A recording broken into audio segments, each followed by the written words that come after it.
돈 버는 습관부터 바꾸자. 재테크 고수들의 공통 습관 7가지. 재테크에 성공한 사람들을 가만히 살펴보면 이들은 자타가 공인하는 특별한 재능이나 대단한 운을 타고났다기보다 일상에서 작은 습관들을 성실히 지켜온 경우가 많습니다. 누구나 관심을 갖고 노력하면 재테크라는 목표에 한 걸음 더 다가갈 수 있지만 그 시작점은 생각보다 사소하고 간단한 변화일 때가 많죠. 여기서는 재테크 고수들이 공통적으로 실천하는 7가지 습관을 중심으로 돈을 모으고 불리는 데 도움이 되는 생활 속 실천 방법을 서술형으로 하나씩 풀어보겠습니다. 첫 번째로 재테크 고수들은 지출과 예산을 꼼꼼히 관리하는 습관을 갖추고 있습니다. 이들은 늘 자신의 수입과 지출 항목을 명확하게 파악하는 것으로 출발하는데 이는 마치 길을 잃지 않도록 지도를 보는 행위와 같습니다. 수입이 들어오는 순간부터 어디에 얼마만큼 나가고 있는지 철저하게 기록하고 이를 토대로 한 달 혹은 1년 단위의 예산을 미리 설정해둡니다. 가계부 앱이나 스프레드시트와 같은 도구를 활용하기도 하고 더 간단한 방식으로는 종이 노트에 직접 적으며 흐름을 파악하기도 합니다. 이렇게 눈으로 확인할 수 있는 자료를 만들어두면 불필요한 지출을 한눈에 발견하기가 훨씬 쉬워지고 추후 예산을 조정하거나 절약할 때도 명확한 판단 근거가 되어줍니다. 그 결과 일상 속에서 의미 있는 곳에 돈을 쓰되 의미 없는 지출은 과감히 줄이는 선택을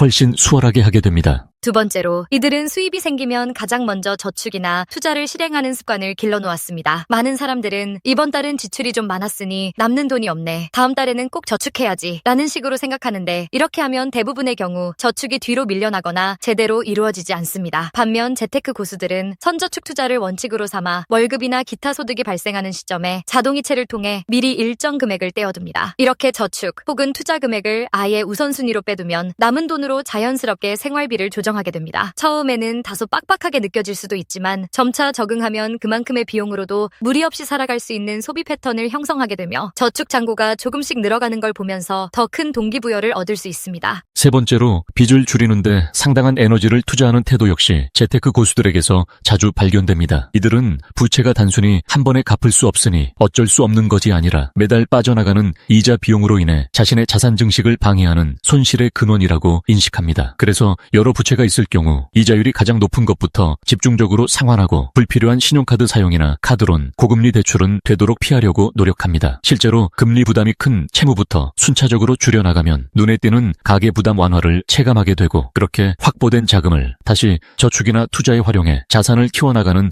선순환을 이룰 수 있습니다. 따라서 재테크의 시작점이 빚 청산이라고 말하는 사람들도 적지 않습니다. 네 번째로 무작정 아끼는 짠테크가 아니라 자신의 가치관과 삶의 질을 고려한 가치 소비를 중시하는 모습이 돋보입니다. 필요 이상의 과도한 절약은 일시적으로는 돈을 모을 수 있을지 모르지만 장기적으로는 생활의 즐거움을 잃게 만들어 중도에 쉽게 포기하는 결과를 낳을 수 있습니다. 재테크 고수들은 자기 삶에서 진정으로 중요하다고 생각하는 영역, 예컨대 자기개발, 건강, 소중한 인간관계에는 과감하게 투자하고 반면에 습관적으로 지출해온 부분들 가운데는 정말 필요한지를 재점검해 지출의 우선순위를 다시 씁니다. 이렇게 우선순위가 분명해지면 아낄 곳과 쓸 곳이 명료해져서 소비 생활에 대한 죄책감도 줄어들고 의미 있는 지출을 통해 삶의 만족도 역시 높일 수 있게 됩니다. 다섯 번째로 재테크 고수들은 끊임없이 새로운 정보를 수집하고 공부하는 습관을 버리지 않습니다. 부동산 시장이나 주식 시장 그리고 다양한 금융 상품은 시시각각 변동하고 전 세계 경제 동향 역시 예측 불가능하게 흘러갈 때가 많습니다. 이런 상황에서 오래된 정보나 막연한 추측에만 의존해서 투자 결정을 내리는 것은 매우 위험합니다. 그래서 이들은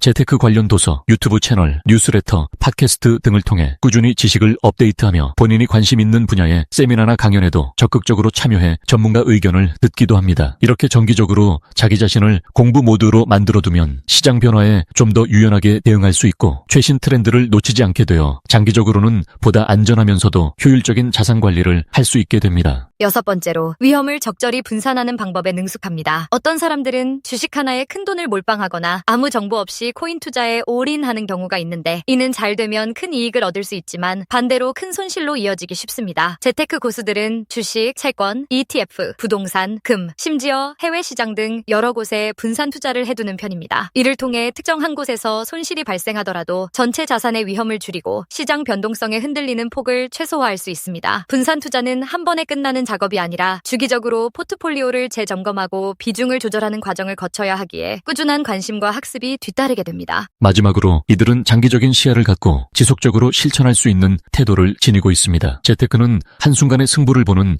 단거리 경주가 아니라 수년 이상 이어지는 마라톤과도 같기 때문입니다. 시장이 불황으로 접어들거나 내가 투자한 종목이 일시적으로 하락할 때 조바심이 생겨 성급한 결정을 내리기 쉽지만 고수들은 이런 단기 변동에 과도하게 휩쓸리지 않습니다. 대신 일정 기간마다 목표를 재확인하고 현재 상황을 객관적으로 평가하여 자신이 세운 원칙과 전략에 맞춰 투자 혹은 저축 계획을 세분화하고 실행합니다. 이렇게 장기적 안목을 유지하며 흔들림 없이 꾸준히 이어갈 때 복리의 효과가 더해지면서 점진적인 자산 성장이 가능해지는 것입니다. 결국 재테크 고수들의 특징은 번뜩이는 아이디어나 고수의 간타 투자 기법보다는 이처럼 일상 속에서 습관을 관리하고 계획을 세워 지키는 태도에서 비롯되는 경우가 많습니다. 우리는 흔히 돈을 불리는 데 있어서 투자처가 더 중요하다, 타이밍이 좋아야 한다 등의 말들을 듣지만 사실 그 기초가 되는 것은 어디에 투자하든 간에 흔들리지 않도록 뒷받침해주는 자기관리 능력입니다. 지출을 기록하고 예산을 세워 통제하는 습관, 선저축 투자를 통해 자동으로 자산을 모으는 환경을 만드는 습관, 빚부터 줄여 가계부를 가볍게 만드는 습관, 자신의 가치관에 맞추어 의미 있는 곳에만 돈을 쓰는 습관, 끊임없이 공부해 최신 정보를 파악하는 습관, 위험을 분산해 안정성을 높이는 습관, 그리고 무엇보다 장기적인 시야 속에서 꾸준함을 지키는 습관이 그 핵심입니다. 지금 당장 이 중 하나만이라도 실천해보는 작은 변화가 1년 뒤 혹은 5년 뒤에는 예상보다 큰 재테크 성과와 더불어 삶 전반의 만족도를 높이는 계기가 될 수 있다는 점을 기억해두면 좋겠습니다. 따라만 해도 부자 되는 재테크 10계명 1. 먼저 저축하고 나중에 써라. 생활비를 쓰고 난 후 저축하는 것과 먼저 저축한 뒤 생활비를 쓰는 것에는 큰 차이가 있다. 비상시를 대비해 이 정도는 남겨둬야지 생각하지 말고 은행 잔고 몇만 원만 남겨놓고 저축하자. 남아있는 잔고가 얼마 되지 않을 때는 저절로 아끼게 된다. 2.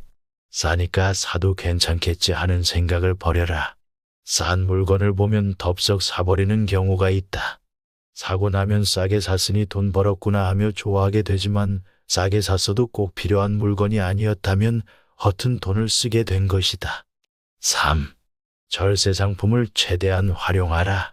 소득이 있는 곳엔 반드시 세금이 따라붙게 마련. 자신의 손에 쥘 수 있는 돈은 세금을 제외한 금액이기 때문에 금융상품을 선택할 때는 항상 세후 수익을 비교해야 한다. 비과세 상품과 세금 우대 상품을 눈여겨보자. 4. 은행을 버리자. 각종 수수료, 게다가 금리는 너무 낮다.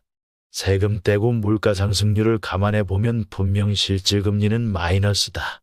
이제는 은행을 떠나 이금융권에 관심을 가져라. 5. 신용카드는 없다고 생각하라. 신용카드는 외상거래라는 특성상 과소비로 치달을 위험이 상당하다. 실제로 한 심리학 보고서에 따르면 신용카드를 사용할 때의 구매 금액은 현금 사용 시보다 2배가 넘는다고 밝혔다. 따라서 자기 통제력이 떨어진다고 생각하면 아예 신용카드를 만들지 말라. 그 대신 체크카드를 만들어도 불편함은 전혀 없을 것이다. 6. 모으는 기간은 짧게, 굴리는 기간은 길게 잡자. 재테크의 초기 단계는 종자돈을 만드는 것이다. 그러나 한꺼번에 너무 많이 모으려 욕심을 부리면 손해다. 목돈을 만드는 기간은 3년이면 충분하다. 7. 공과금을 점검하라. 공과금은 고정적으로 나가는 돈이라고 생각해 체크 안 하는 경우가 많지만 가스비, 전기세, 수도세 등은 절약할 수 있는 부분이다. 이번 달에 생활비가 많이 나갔다면 다음 달 공과금에서 10,000원을 줄이는 노력을 해보아라. 8. 친구 관계를 점검하라. 모임에 그냥 재미삼아 나가 술값이나 음식값으로 허비한 돈이 꽤 많을 것이다. 친구는 만나라. 다만 중요하지 않거나 불필요한 모임에 나가는 것은 재테크의 해악이다. 내게 소중하고 중요한 친구 사이에는 투자하되 나머지 관계는 과감히 청산하는 지혜도 필요하다. 9. 보험에 무리하게 돈을 넣지 말라. 보험은 복권과 같은 것이다. 일정한 돈을 내고 당첨될 확률이 적은 그날을 위해 복권을 사듯이 만약에 있을 사고를 대비해 다달이 돈을 넣는 것이다. 결국 특약 부분은 아무런 일이 없으면 없어지고 마는 돈이다. 미래의 불투명한 일을 대비한다는 이유로 부담이 될 만큼의 보험금을 붓는 것은 현명하지 못하다. 보험은 꼭 필요하지만 최소한의 적은 돈으로 최대한의 보장을 받을 수 있도록 설계하는 것이 중요하다. 10. 몸값을 올려라. 최고의 재테크는 자신의 몸값을 올리는 것이다. 대부분의 샐러리맨 출신의 부자들은 자기 개발에 힘써 연봉을 올렸다.